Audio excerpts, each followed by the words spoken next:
Olá, eu sou Ciro Dias Reis, este é o Europa Brasil TV e eu estou em São Paulo.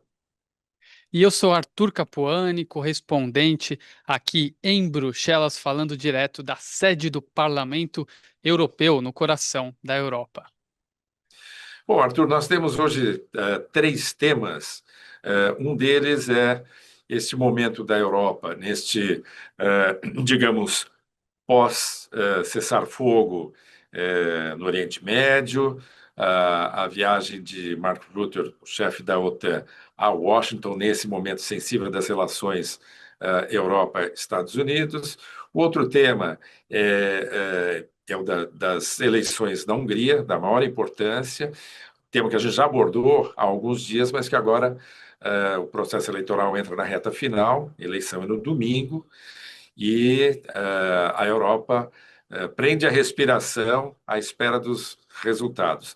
E o terceiro tema que vamos conversar hoje é sobre os grandes negócios representados pela Champions League, uma marca fortíssima que se globaliza cada vez mais. Vamos começar, então, pela questão da Europa na sua relação com os Estados Unidos.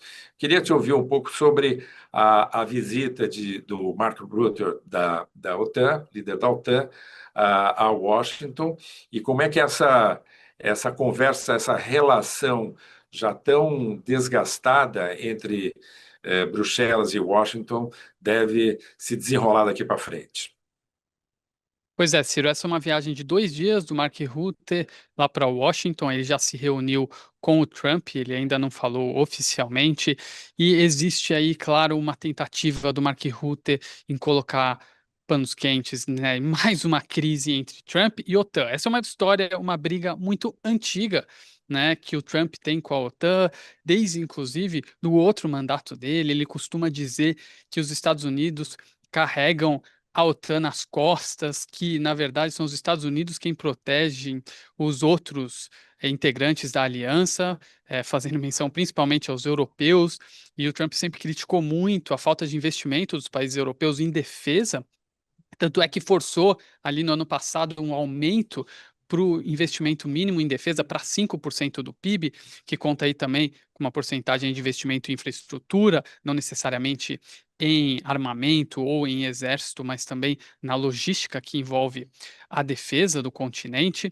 Então, essa briga já vem de muito tempo e chegou no ápice agora na guerra do Irã. Já teve também a crise com a questão da Groenlândia, que o Trump ameaçou invadir a Groenlândia, e aí sim a gente viu uma resposta um pouco mais forte, contundente aqui da Europa contra os Estados Unidos. Geralmente a Europa evita entrar em conflito com os Estados Unidos, mas a questão da guerra no Irã chegou no ápice, porque agora, inclusive, a Casa Branca acabou de afirmar que a guerra no Irã foi um teste para a OTAN e que a OTAN falhou nesse teste. Ou seja, o Trump esperava um suporte maior militar vindo aqui da Europa e dos outros países da aliança, e isso não aconteceu. A Europa decidiu não se envolver militarmente nesse conflito.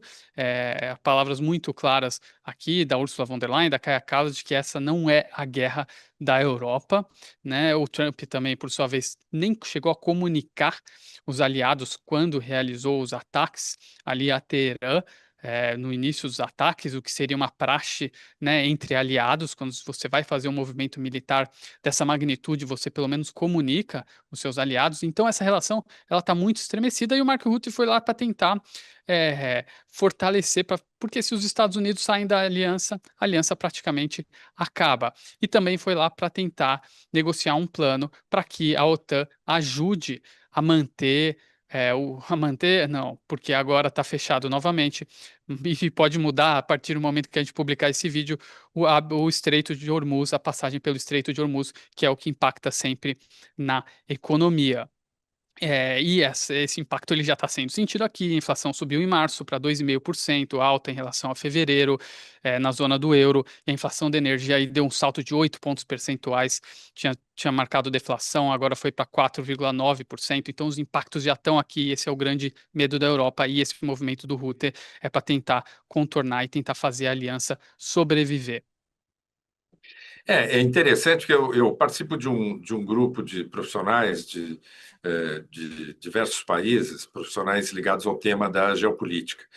E horas depois do anúncio do cessar-fogo, nós tivemos uma reunião virtual e foi interessante ouvir de colegas da Dinamarca, da Polônia, principalmente esses dois países, o nível de compromisso com o aumento de investimentos em defesa e, e da conexão desses países com os países bálticos, que estão ali do lado da fronteira, que fazem fronteira com a Rússia, então supostamente bastante em risco o tempo todo, essas conexões entre países e como essa movimentação, como a Europa está levando muito a sério o fato de que não pode contar com os Estados Unidos para um eventual conflito no futuro. A E Europa essa correndo atrás do movimentação. prejuízo, né, Ciro? Desculpa interromper, mas a Polônia ela é uma exceção em termos de investimento em defesa. O Trump já tinha elogiado muito a Polônia, e agora o que você falou da Europa dando muita atenção, correndo atrás de um prejuízo, tentando voltar a investir em defesa, justamente pelo que você disse, não pode mais depender dos Estados Unidos, né?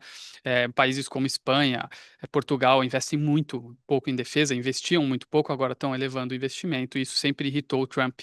A Polônia era uma exceção. Mas sim, em volta ali do Báltico tem mais importância. Agora, essas placas tectônicas, elas não vão parar de se movimentar tão cedo, porque, além da recente entrada de Finlândia e Suécia na OTAN, o que a gente vê é uma preocupação geral com outro tema que está ligado a esse que a gente está mencionando, que é a eleição na Hungria. A Hungria é um país chave para os interesses de Moscou na Europa. Sabidamente, a Hungria é um país membro da União Europeia, mas não joga junto, geralmente é uma voz dissonante. A eleição da Hungria também interessa aos Estados Unidos. Essa semana, o vice-presidente J.D. Vance esteve pessoalmente em Budapeste para demonstrar o apoio de Washington, com vistas a uma suposta ou possível reeleição do primeiro-ministro Viktor Orbán, que está há 16 anos no poder. Então, estou fazendo uma ligação com o tema anterior que a gente estava mencionando, porque a Hungria, embora um país pequeno, ela tem uma importância geopolítica muito grande neste momento. E uma eventual vitória, como as pesquisas estão mostrando, do opositor ao Viktor Orbán, que é o Peter Magyar, isso vai mudar a correlação de forças ali naquela região, e esse é um tema que a gente vai acompanhar muito de perto nos próximos dias, né?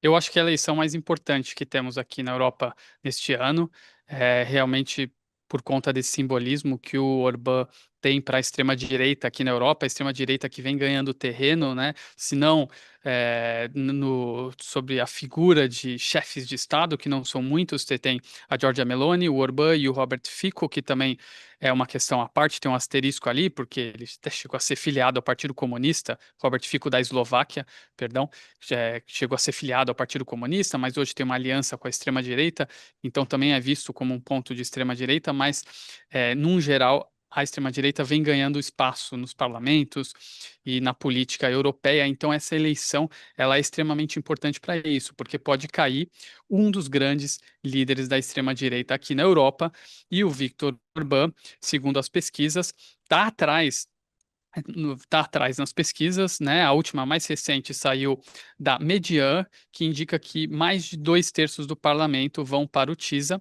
né, do Peter Magyar, ou seja, a oposição. E isso é muito importante, como eu expliquei no último episódio, ter o controle de mais de dois terços do parlamento é essencial para o novo governo da Hungria para conseguir mudar peças-chave e instituições. Tendo a maioria simples do parlamento, isso não seria possível.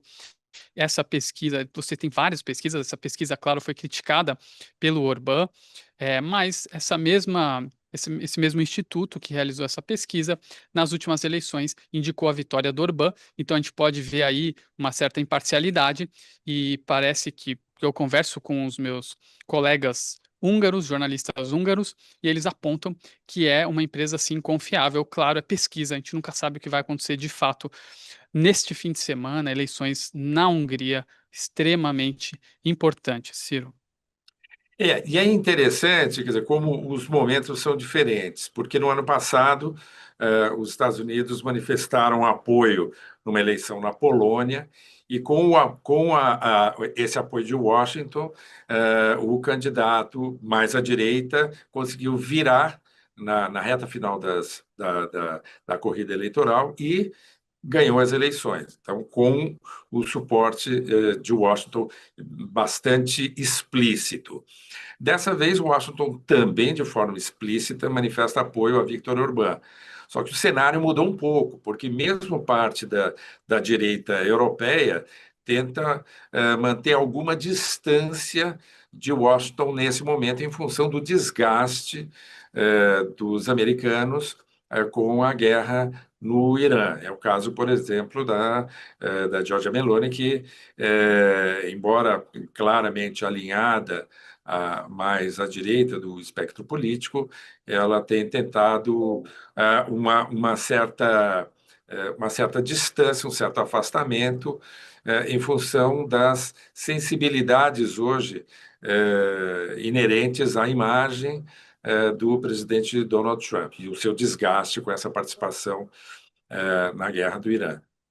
E, Ciro, é importante a gente dizer que essas eleições agora da Hungria, elas podem mudar o posicionamento do país em relação ao veto húngaro sobre a ajuda para a Ucrânia, né, ajuda financeira, o pacote de 90 bilhões que havia sido aprovado anteriormente, e o Orbán voltou atrás e vetou.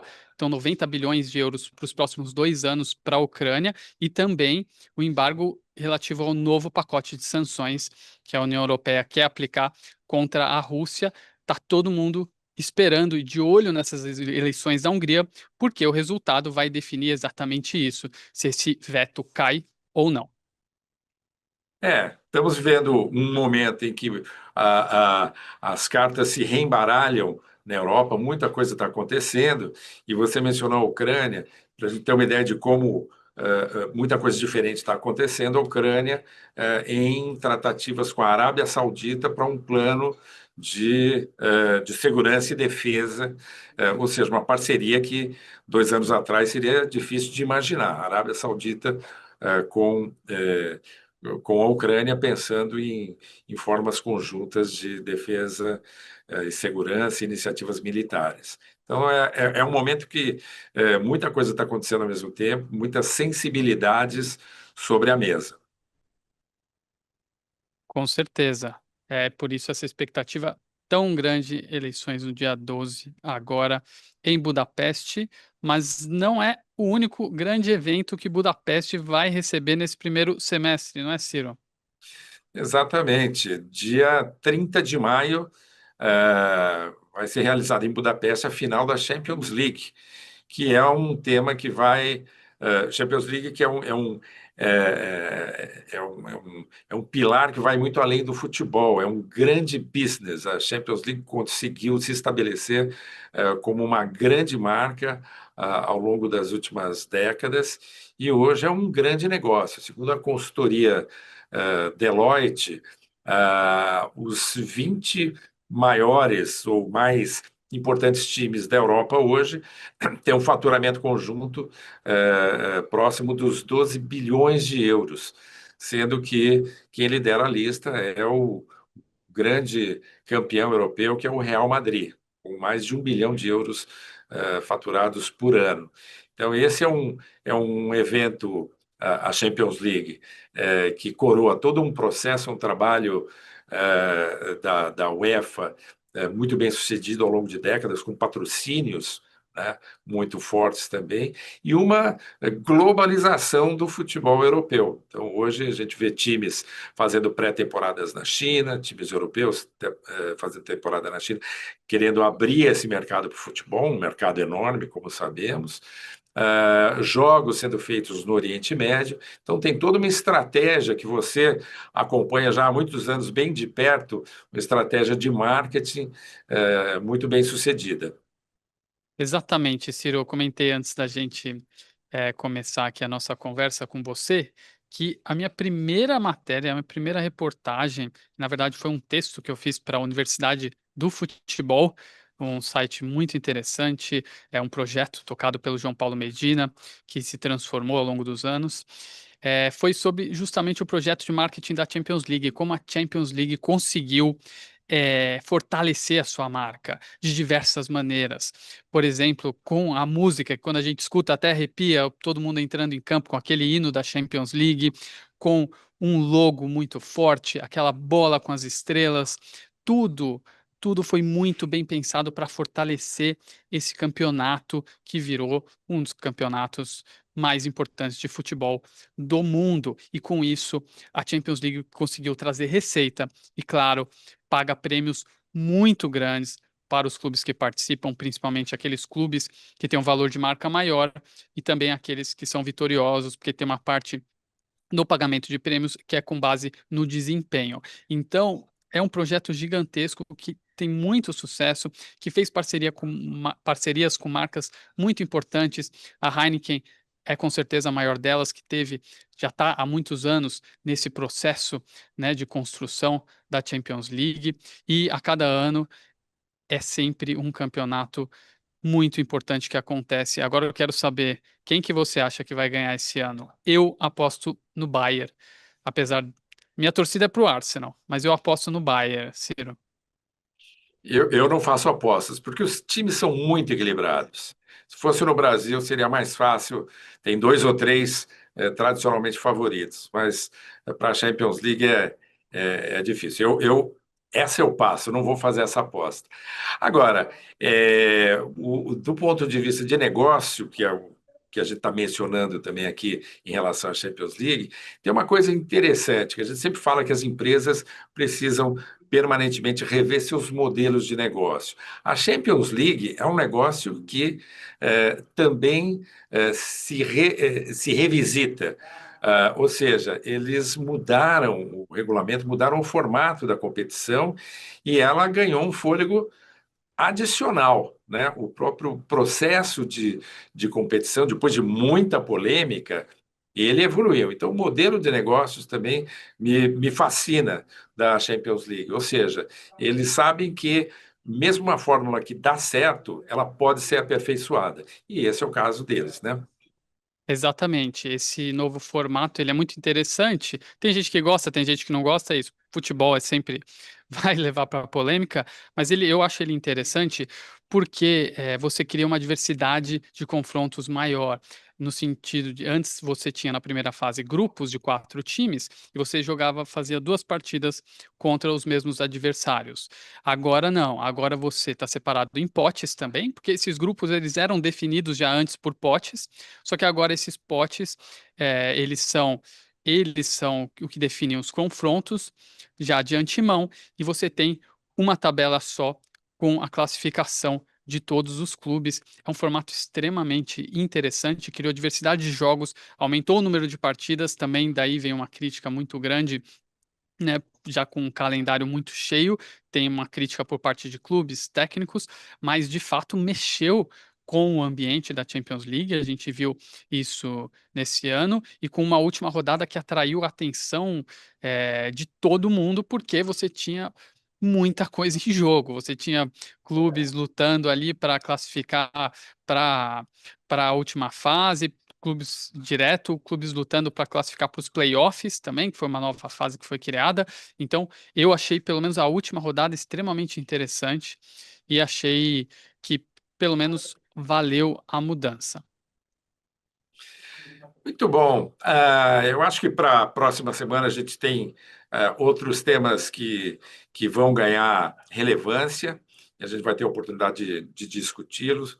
além desses temas mais macro, como a gente já tem conversado aqui, relações União Europeia, Estados Unidos, eleições na Hungria, mas também temas na área de negócios. Por exemplo, a gente vai ver nas próximas semanas o desdobramento da possível compra da Air Portugal, que é a companhia aérea europeia que mais tem voos para o Brasil. Então, esse é um tema que também interessa a nós no Brasil.